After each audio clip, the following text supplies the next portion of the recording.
Hi guys, this is Robin with Weight Loss Apocalypse, and today I am going to talk about Maslow's hierarchy of needs and how it relates to body image.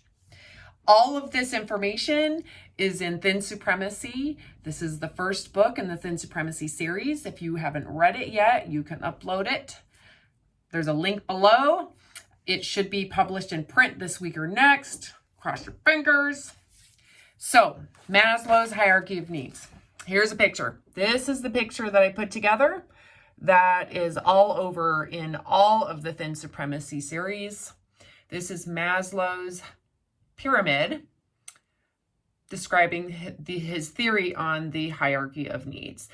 This has been continued to be studied. His theory on evolutionary psychology is mind-blowing, and it continues to be talked about today. This was published, I think, and I totally could be wrong, but I think in the 1950s.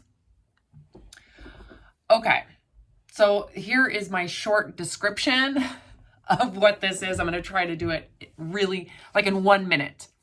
So, evolutionary psychology. The idea behind it is to look at human psychology and human motivation and behavior from the viewpoint that we are highly predictable animals.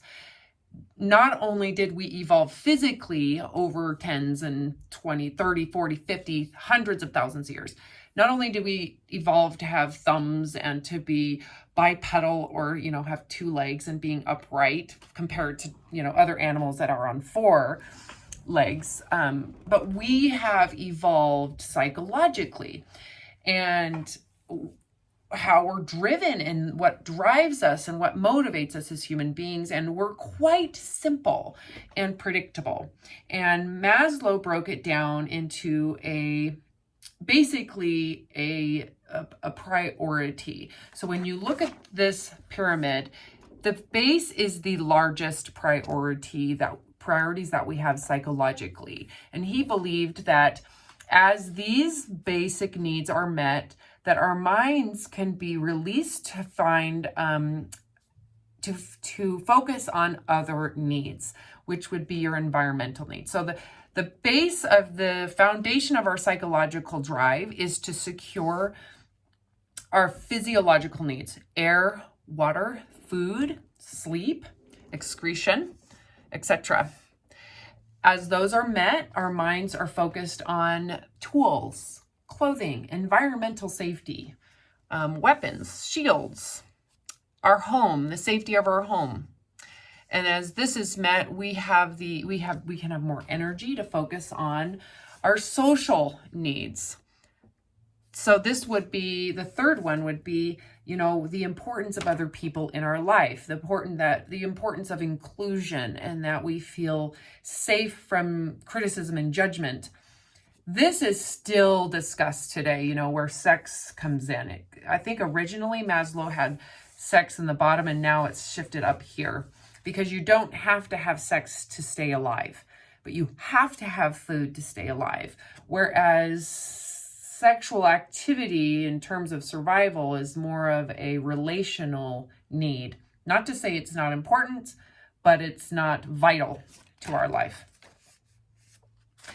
Okay, so what does this have to do with body image? And I know I'm just kind of rambling and throwing this all out there because it's such an awesome topic.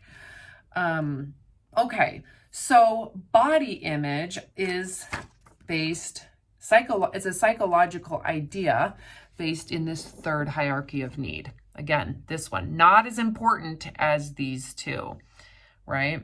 However, how we relate to other people can be extremely important, because if you have other people around you, you are more likely to be able to get food and water and to have shelter and to have better environmental safety. It takes another person, right, to help you. If you were to break your leg, you couldn't walk. So when you think about the vital need that other people bring to your survival, it makes sense why things can get confusing between this third hierarchy of need and these other two. And in my third book, Body Supremacy, I go into, you know, this idea of a syndrome like Stockholm Syndrome. Okay, I'm digressing. Okay, so body image. We're at 5 minutes. I'm trying to squish this all into this video. So body image would be then a way that we can be in a group of people or in a system of people and understand how we fit in.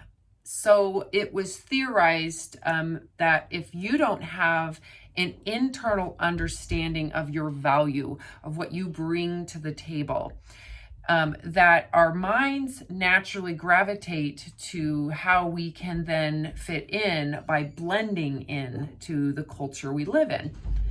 So body image then is the images that are in our minds based on what is predictable in our environment that is believed to supplement a sense of value. So if you don't have a sense of value within yourself from an authentic place of your personal source of worth, you're naturally going to gravitate to trying to find a sense of worth by adapting to what is perceived as worthy in your community. So body image then would be the image in your mind of value that you're trying to achieve because you don't necessarily feel that you are internally valuable. So ultimately, if you think about body image, it is a sign. The stronger the body image you have, it's a sign that you have maybe a stronger threat to your third hierarchy of need. You don't feel safe. This is such an awesome conversation because something as simple as going to another country where, let's just say you're flying to Italy and you show up and you're clearly not dressed like their culture and the people in that area, you're going to stick out, and it would be natural for anybody to feel a sense of vulnerability. You could be a freaking Buddhist monk and still feel that vulnerability because that's our psychological evolutionary wiring. That's not something you can just throw away after hundreds of thousands of years it took for that to be ingrained in our wiring. So the desire to blend in and this unconscious drive to not want to stick out or to feel that you are can assimilate into your culture is very normal. It's very healthy. It's not a bad thing. The problem is when the culture you're trying to assimilate into requires inhumane, narcissistic, grandiose concepts of body image to just be seen as worthy, especially when those images are so difficult for 95% of all of the people, right? So then there's this 5% of people who can get it, who are put on this pedestal, who are given all this like praise, and then the rest of everybody is set up to feel that they are unworthy or not capable of inclusion. So this is what I discuss in Thin Supremacy, is this idea of leanness and thinness and this body image of healthiness that requires this extremely low fat body that for the majority of everybody would require an eating disorder to attain and some form of mental distress to just keep it. So yeah, so that's my video on Maslow's hierarchy of need as it relates to body image, which is an aspect of the third hierarchy of need. I could keep on going. I'll spare you. Okay, you guys, so read the book, like the video, and I hope you like this, and we'll talk soon. Bye.